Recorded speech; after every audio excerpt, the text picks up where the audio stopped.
Healy. Hi, I'm Chris Childers. I was in Bugs Bunny's Life Story in 1981, and I'm here at the reunion, and I have a million things I could say about the whole experience, and the best part is seeing everybody right now, and the group that I worked with. Everybody is just in such a great place. This has been a wonderful, awesome experience and a great night. And I was 15 when I started, and I'm 41 now, and it's just, that's kind of scary.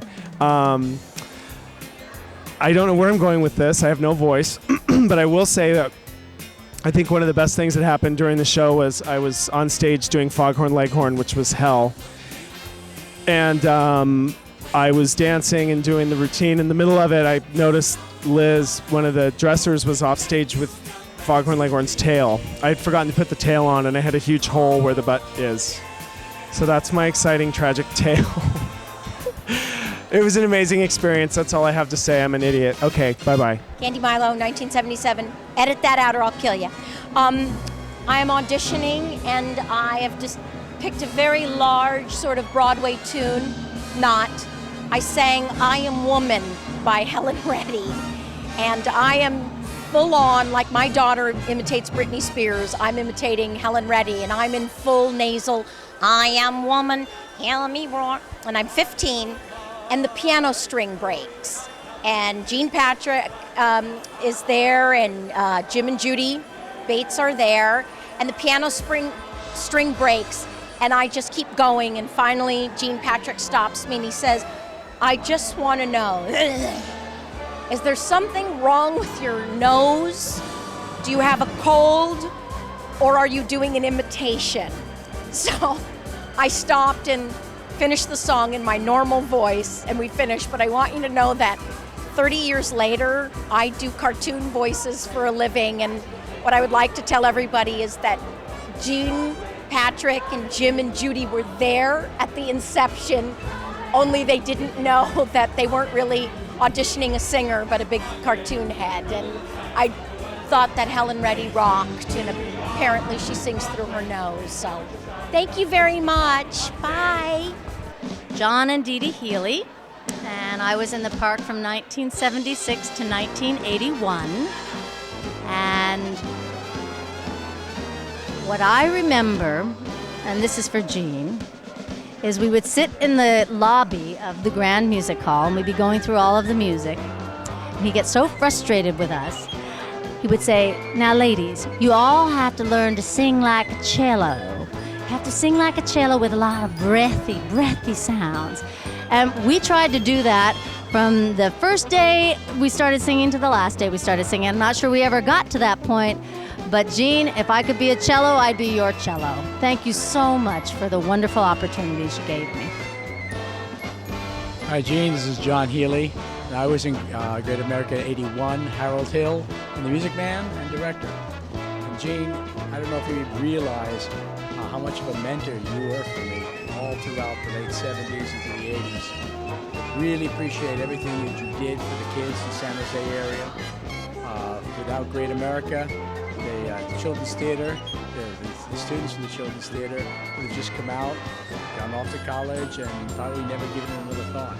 But because you were able to take that talent and take it up the next 2 or 3 levels, you turned out a lot of professional performers and a lot of very, very qualified and talented people.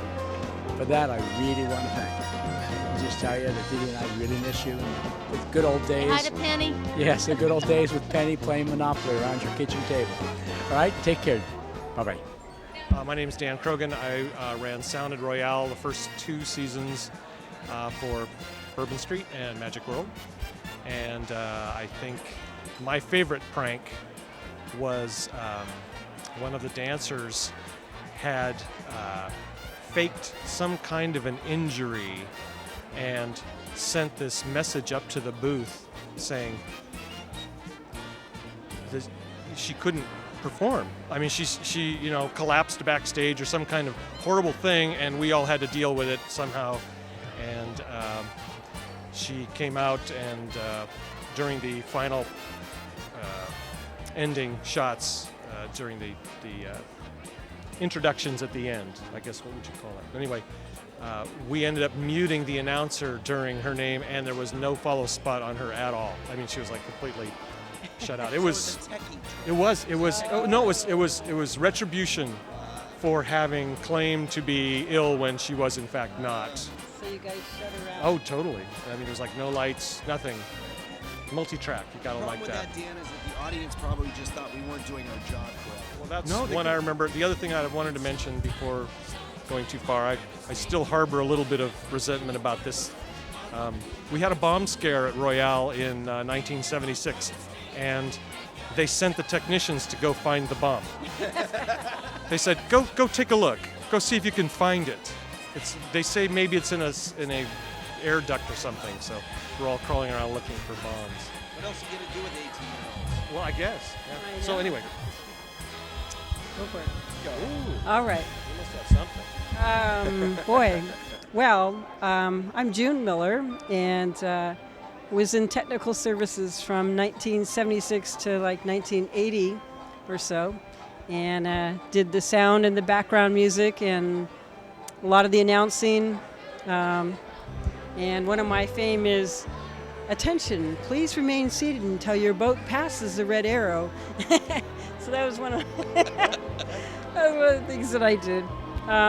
One of the pranks we did, well, if my boss, actually, John Probst, he was here. We were kind of bad sometimes.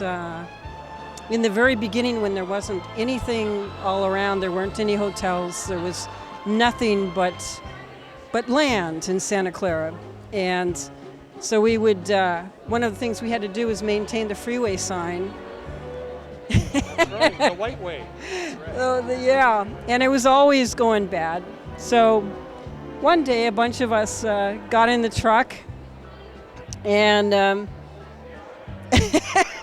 God, Jason and Frank and I, the techs in tech services, went to fix the freeway sign. So we're driving all around, and the parking lot in the front was mounds of dirt. Yeah, you know where this is going. So we were all hot dogging, and Jason said, "You know what? I can four-wheel this truck." And this is one of Marriott's the trucks. What was it? The Jeeps. Yeah. The park had contracted from FMC, and so they got all these AMC. Free vehicles. Free vehicles. Right. So we went hot dogging in this little red pickup truck, and it was zooming off, and Jason says, "Man, we're gonna hot dog, we're gonna four-wheel this thing." And so he goes, and we start going up this hill, and he gets stuck, and the truck gets stuck on the hill. And so we're all getting paid by the hour, and we're 21-year-olds and having a good time. And we're stuck. And the only way out is to call our boss and admit that we're stuck and we were doing something bad. The truck was stuck next to the freeway sign. Right next to the freeway sign off Highway 101. Good advertising for the park. Right like this. So we actually got out of it. Minor injuries. We were able to get the truck out with a few scrapes.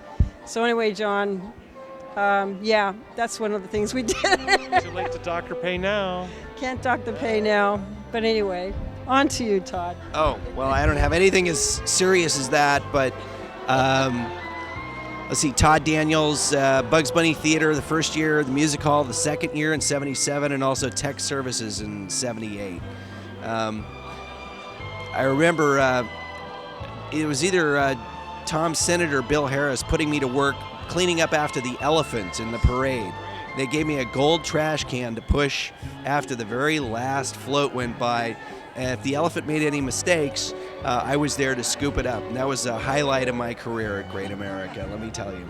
But seriously, a great time. I think all three of us should say thanks to Gene Patrick for a great introduction to the world of both employment and also having a great time straight out of high school doing shows professionally. Yeah. Really started our careers. You did. Except for you. Going to the very first rehearsal was not only the most exciting thing in my life at that point of, 16 and a half or 17 or so, but also the most just inspirational time, meeting people that I had that were like-minded and were wanting to perform and excited about performing and excited about being paid to perform. And the fact that we didn't care if we were wearing rabbit heads or skunk heads or chicken heads, we were still on stage and performing and doing the thing that we loved with a bunch of other people that we loved doing it. Looking at the old videos now and seeing how young we were and how excited we were and how good the shows came off because we really were bringing together this super great excitement was probably the best memory of Great America was how much we loved coming to work.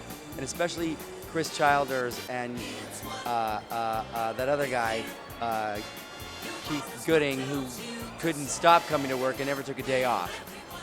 Thank you, Great America.